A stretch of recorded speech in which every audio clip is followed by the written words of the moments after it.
O Juliano, nascido e criado em Paracambi. Hoje eu tenho 43 anos de idade. Hoje eu sou morador do bairro do Guarajuba, mas fui criado ali no bairro da Fábrica. Sou filho de operários do município. Minha mãe Marisa, meu pai Evanil, sempre trabalharam no município, hoje são aposentados. E toda a minha história, minha trajetória foi dentro de Paracambi, dentro da cidade de Paracambi. E está acontecendo dentro da cidade de Paracambi. Hoje eu sou casado, tenho 2 filhas lindas, sou casado com a Beatriz, sou pai de Ana Júlia e Ana Gabriela. E hoje estou como pastor da Assembleia de Deus Ministério Lugar Seguro. Eu sempre morei em Paracambi, sempre criei os meus vínculos dentro da cidade de Paracambi, sejam eles amizades, enfim, trabalho, mas por algum tempo acabei trabalhando fora também, trabalhei em torno de 12 anos, um total de 15 anos fora da cidade, mas eu sou filho de Paracambi, né? Criado na terra de Paracambi, toda a minha história é aqui.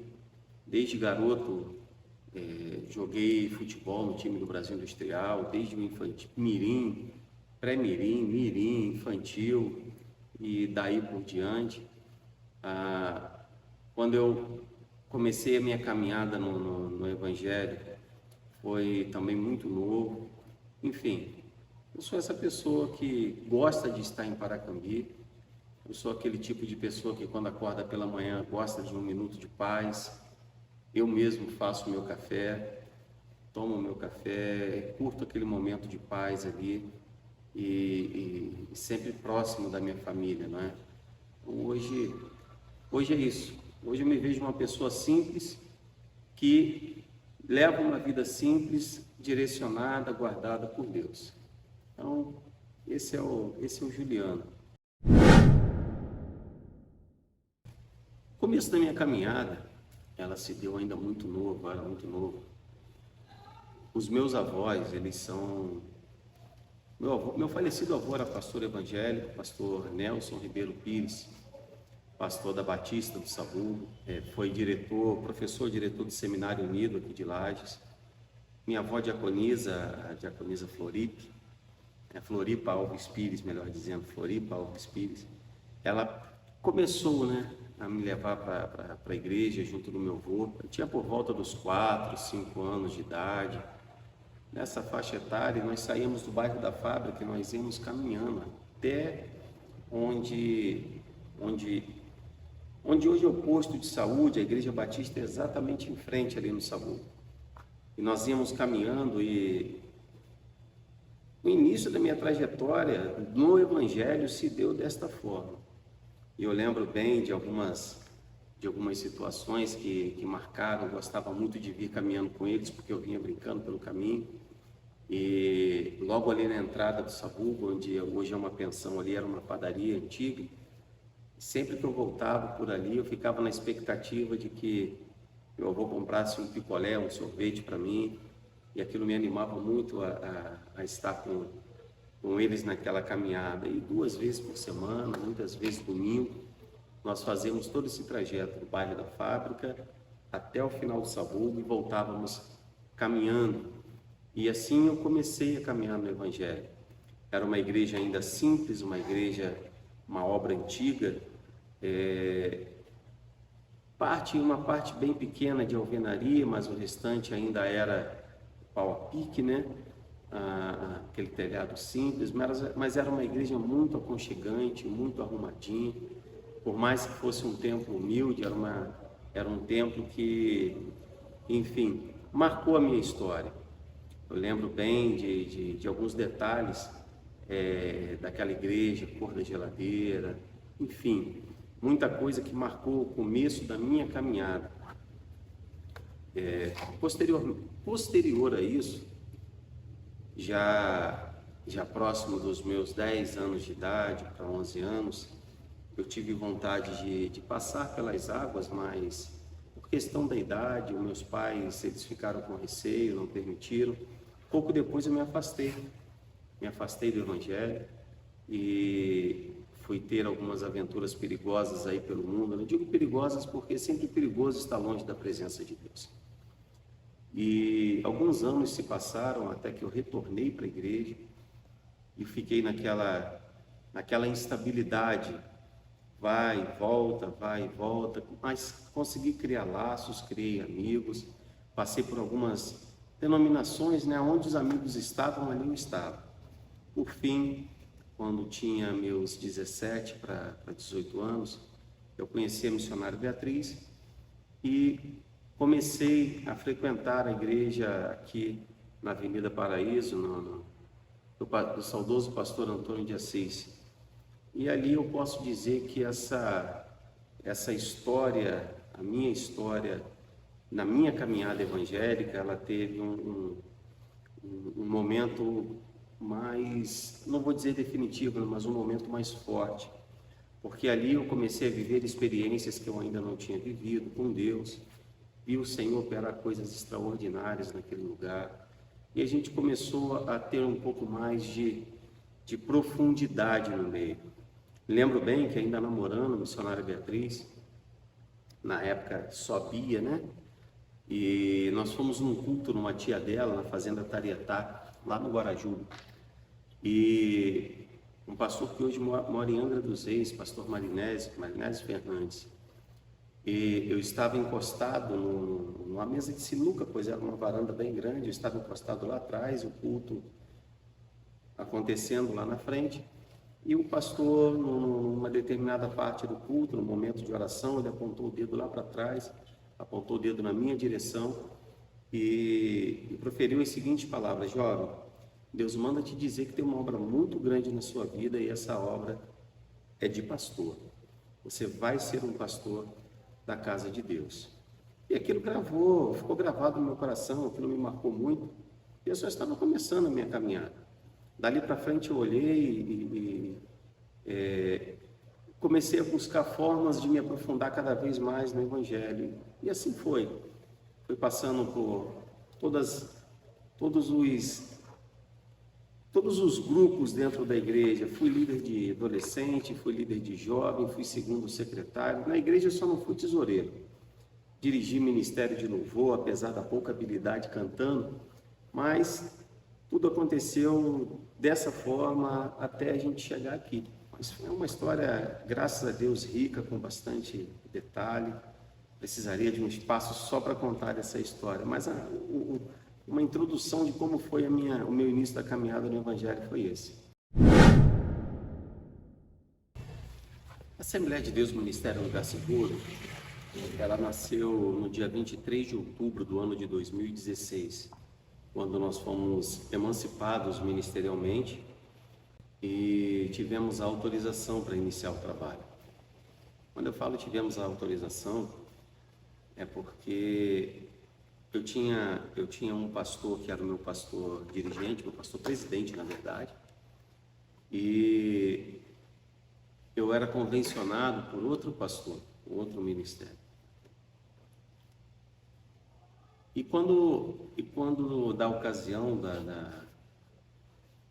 do início do ministério, onde começou-se a conversar sobre a fundação do ministério, foi num momento meio conturbado, porque não era uma intenção, pelo menos para aquele momento, porque nós havíamos saído de um ministério onde nós havíamos trabalhado bastante com o pastor, um pastor muito amado, muito querido nosso, que é o pastor David. Nós trabalhamos muito tempo com ele. Nós saímos dali e nós fomos congregar em Seropédica, lá em Fazenda Caxias, com o pastor Gesiel e a pastora Lia. Nós entendemos que havia chegado o momento de Deus e nós fomos para lá. Quando chegamos lá, o próprio pastor Gesiel, ele tocou sobre esse assunto, sobre o futuro. Eu havia dito a ele que eu queria ficar mais quieto na minha por um tempo, aceitaria as oportunidades para pregar, escola bíblica dominical, poderia contar comigo, porém eu não queria liderar nenhum ministério, não queria, pelo menos naquele momento. Contudo, se surgisse a necessidade, a gente estaria, obviamente, mantendo o coração aberto para a obra de Deus. Contudo, a missionária Beatriz, na época ainda diaconisa Beatriz, ela estava grávida e a gravidez dela se tornou de risco. Foi a gravidez da Ana Gabriela, nossa segunda filha. E eu trabalhava numa empresa de bebidas ali em Campo Grande e tudo aconteceu de uma hora para outra, meio que virou tudo de cabeça para baixo. Aquilo que estava caminhando para um ano, um momento, um período de tranquilidade, e de repente virou de cabeça para baixo. Me colocaram para trabalhar no horário noturno.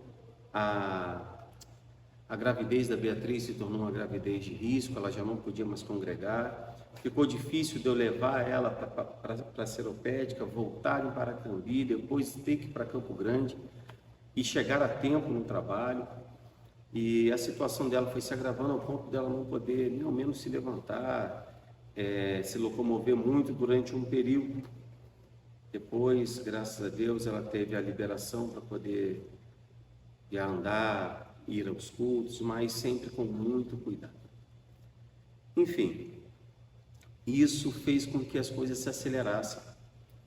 E a conversa que outrora eu entendia não ser momento para ter com o pastor Gesiel, nós tivemos que acelerar. Mas deixa eu abrir um parênteses aqui para falar do pastor Gesiel, pastor Ali.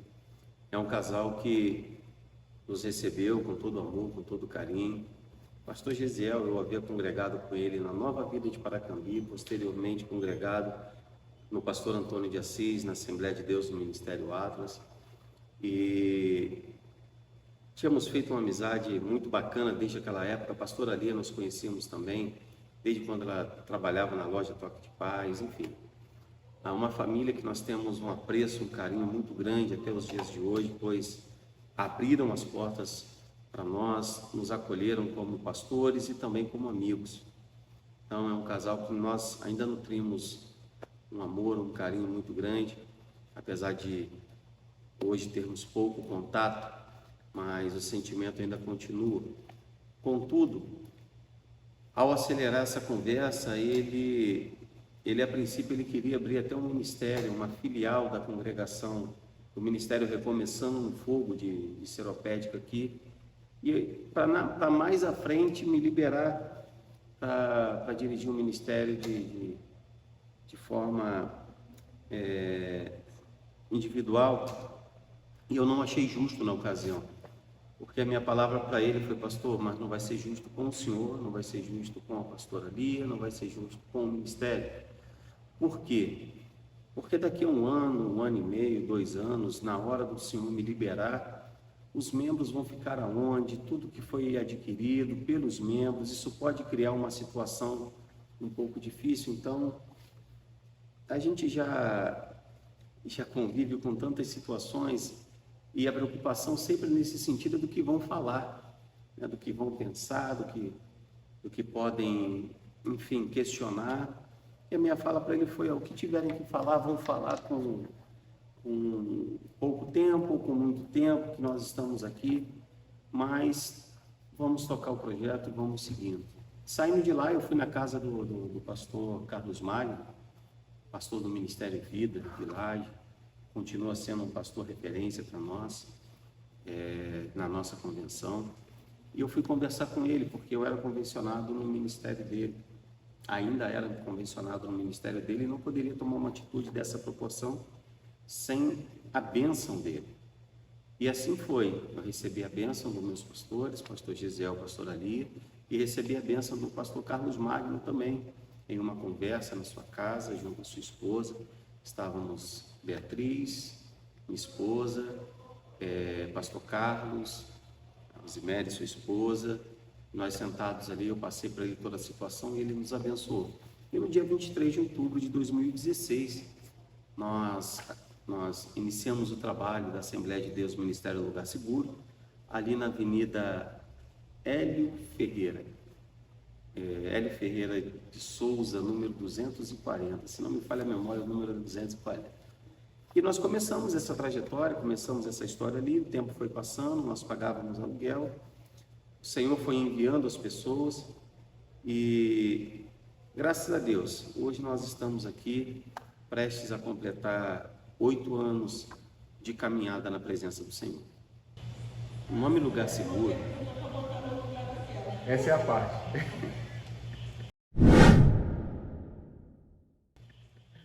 O nome Lugar Seguro, quando começou as conversas com o pastor Gisiel, eu fui montar estatuto, documento, e ali orando a Deus e perguntando a Deus sobre um nome para o ministério.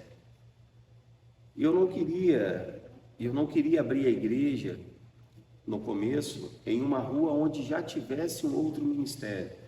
Eu sempre considerei uma falta de respeito muito grande com o pastor que já está em determinada rua. Eu abri uma igreja ao lado, enfim. Hoje nós temos igrejas com formatos diferentes de trabalho que amenizam um pouco essa situação, mas eu ainda continuo achando algo desagradável. Contudo, em um determinado momento, nós, pedindo a Deus a direção do nome, me veio em mente o nome Gileade. E a gente foi procurar o significado de Gileade, aí, enfim, nós achamos lá o original, achamos uma raiz dessa palavra dentro do original, e essa raiz ela direcionava para lugar rochoso, lugar com pedras, e uma última tradução lá, lugar seguro. E quando eu li aquele nome, que eu pensei o nome completo, Assembleia de Deus, Ministério Lugar Seguro, meu coração deu uma aquecida. E em conversa com a guia, com a missionária Beatriz, ela também gostou do nome, também sentiu no coração dela esse direcionamento, e nós estabelecemos um nome de Assembleia de Deus, Ministério Lugar Seguro. Nós entendemos que era um direcionamento de Deus para que fosse dessa forma. E nós não pensamos em nada que pudesse encaixar para a questão de marketing da igreja ou coisa do tipo, porque depois muitas ideias vieram com relação a isso por causa do nome. Mas no momento foi apenas um direcionamento de Deus que aqueceu o nosso coração e a gente entendeu ser o melhor nome e ficou Assembleia de Deus, Ministério Lugar Seguro. Assembleia de Deus Lugar Seguro, Ministério Lugar Seguro, hoje ela tem uma congregação, que é em Fonte Limpa. E curiosamente, né, essa igreja, ela fazia parte da igreja que nos emancipou da Assembleia de Deus, Ministério Recomeçando no Fogo, pastor Gisiel e pastora Lia. Hoje eles não estão mais como pastores, presidentes, estão congregando em outro ministério, servindo ao Senhor em outro ministério. E eles nos passaram, a igreja que nos emancipou, ela nos passou o controle das duas igrejas que eles tinham, tanto da matriz quanto da congregação que é em Fonte Limpa. E como nós já estávamos aqui no tempo definitivo, né? Definitivo até o momento, e já com um compromisso muito alto, a questão financeira, eu deixei claro que estaria assumindo, sim, muito pela gratidão do que eles fizeram conosco, da forma como eles receberam a nossa família, e por amor aos irmãos que lá estão conosco até hoje, dos que estavam conosco na Fazenda Caxias. Porém, por questões de viabilidade financeira, nós não permanecemos com as duas congregações. Nós fechamos a de Fazenda Caxias e nós mantivemos o trabalho funcionando apenas em Fonte Limpa, ali na Estrada da Louça, número 11, em Seropédica, bairro de Fonte Limpa, onde nós estamos até hoje. E nós tivemos uma congregação temporária no bairro da Cascata, aqui em Paracambi. Quando o município ficou sem transporte público por um tempo, nós tínhamos alguns membros que congregavam congregando aqui na Matriz, morando na Cascata, gastavam um valor muito elevado com o transporte para vir toda semana para a igreja, valores que chegavam a 30, 40, 50 reais, dependendo das condições, do horário, para poder descer e poder voltar para a Cascata depois.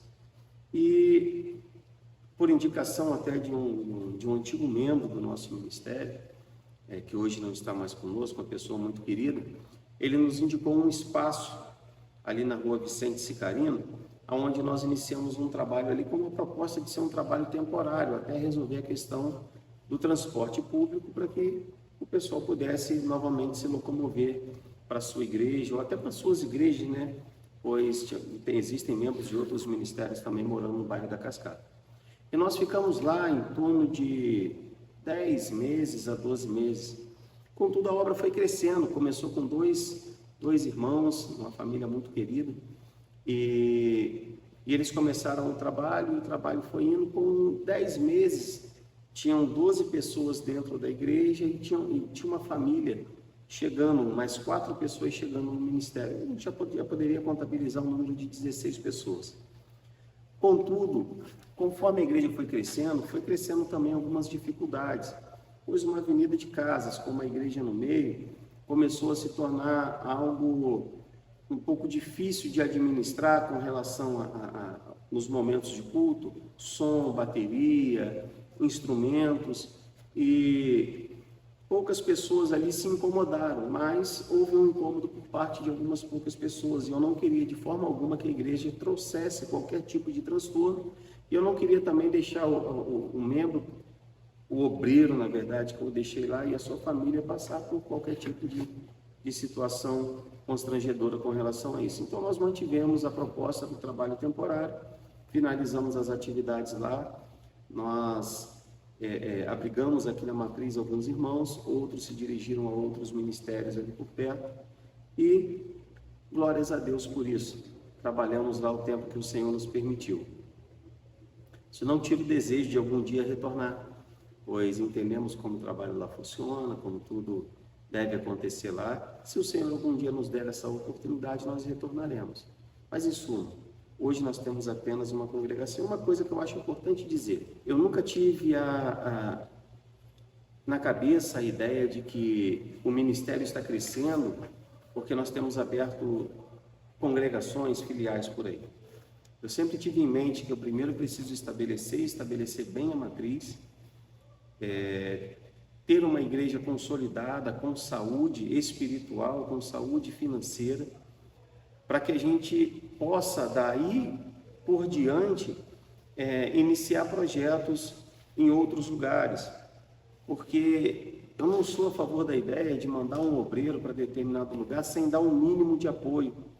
Então, eu entendo que a igreja tem que arcar com os custos, a igreja tem que arcar com uma ajuda, com um auxílio pastoral para esse obreiro que for, e eu não posso me deixar levar pela emoção ou pela tentação de dizer que a igreja cresceu porque eu abri congregações em determinados lugares. Não adianta eu botar o obreiro lá, deixar o obreiro sofrendo, o obreiro passando por suas dificuldades, sem que a igreja aqui tenha condições de, no mínimo, fornecer uma base, uma ajuda para esse obreiro.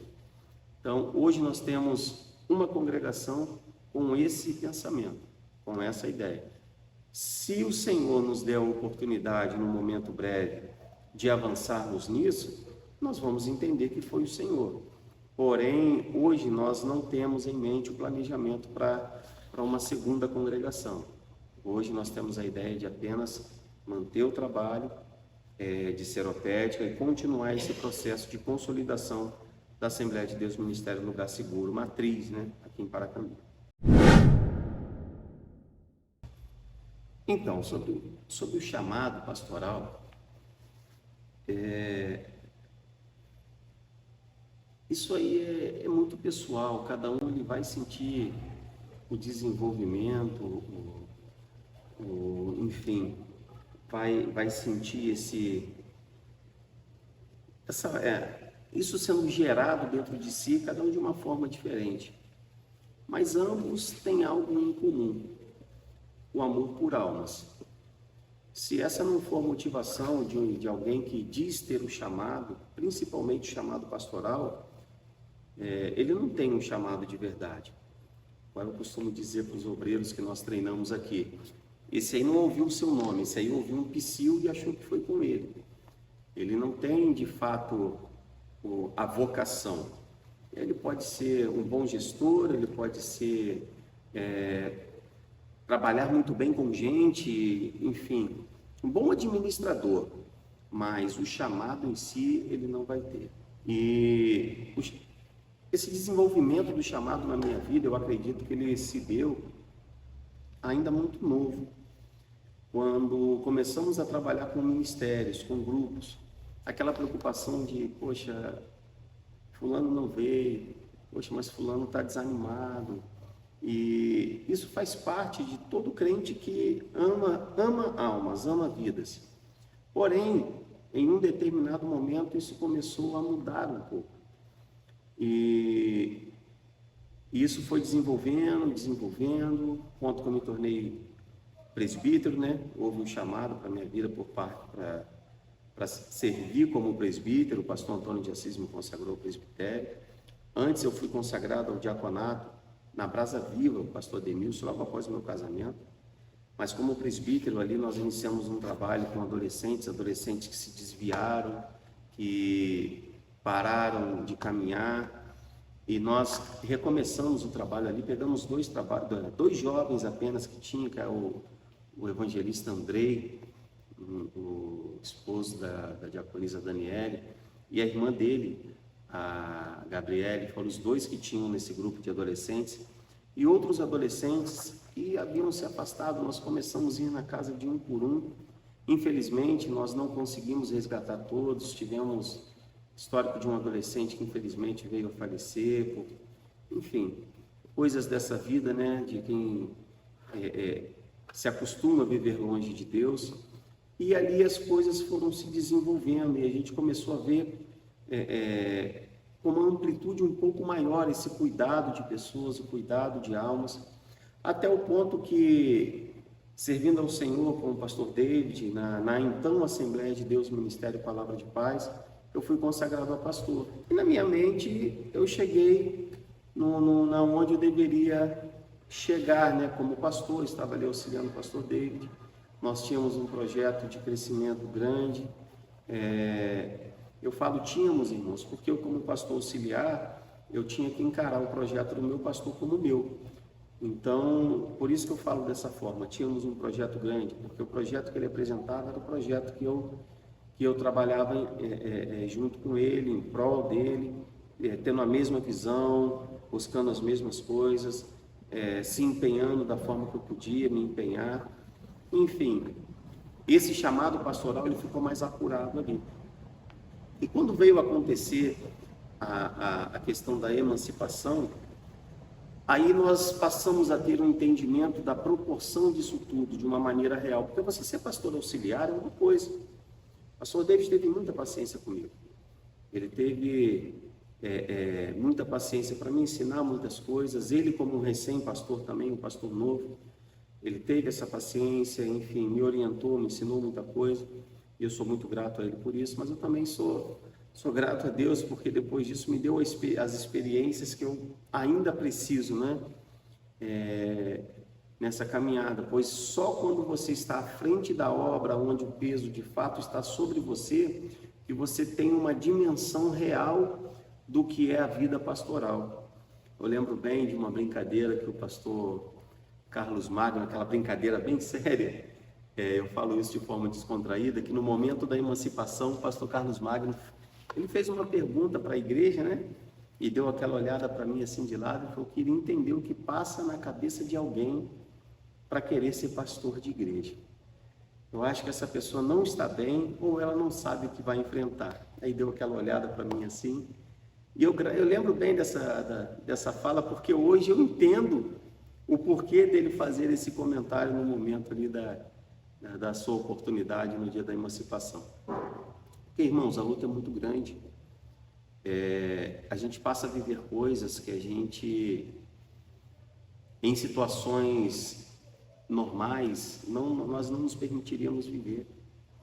Eu sempre tive em mente de ser uma pessoa autônoma na minha vida profissional, enfim, e a partir do momento que você vai se aprofundando, as coisas vão tomando uma proporção que você vai sendo cada vez mais exigido. E quando você coloca o coração de verdade na obra, você tem que entender que não são só coisas boas que acontecem, não. Na verdade, para que as coisas boas aconteçam, você tem que superar muitos desafios, passar por muitas dificuldades. E o chamado ele é aprovado nessas horas, porque quem não tem chamado, quem quer apenas viver o status de ser pastor, presidente, de estar à frente de um povo, no momento onde ele é aprovado, onde a sua família é aprovada, muita gente não aguenta e muita gente acaba se afastando, largando mão, abrindo mão das ofertas. Em uma pesquisa recente que eu fiz, um dos maiores índices de frustração dos pastores se dá por causa dos relacionamentos. A traição, quebra de aliança, quebra de confiança. E muitos não aguentam, não suportam essa pressão, porque isso reflete dentro da família, reflete na vida pessoal de uma maneira muito pesada. Mas a gente entende que quem chamou a gente, ele é fiel e poderoso para nos fazer superar todas essas dificuldades. Então, meu chamado começou dessa forma. E hoje eu entendo que o meu chamado não é só meu, porque aquele que entende que o chamado é só dele, ele tem uma grande dificuldade para poder caminhar. O chamado é da minha casa, da minha família, é da minha esposa. E eu louvo a Deus por isso, porque ela é uma das principais mantenedoras abaixo de Deus do meu ministério, do nosso ministério. A minha família, que nós estamos lutando, batalhando todos os dias para cumprir o que a palavra diz, de orientar no caminho que deve andar. Então, com relação ao aflorar do chamado, esse é um pouco da história de como isso começou a acontecer.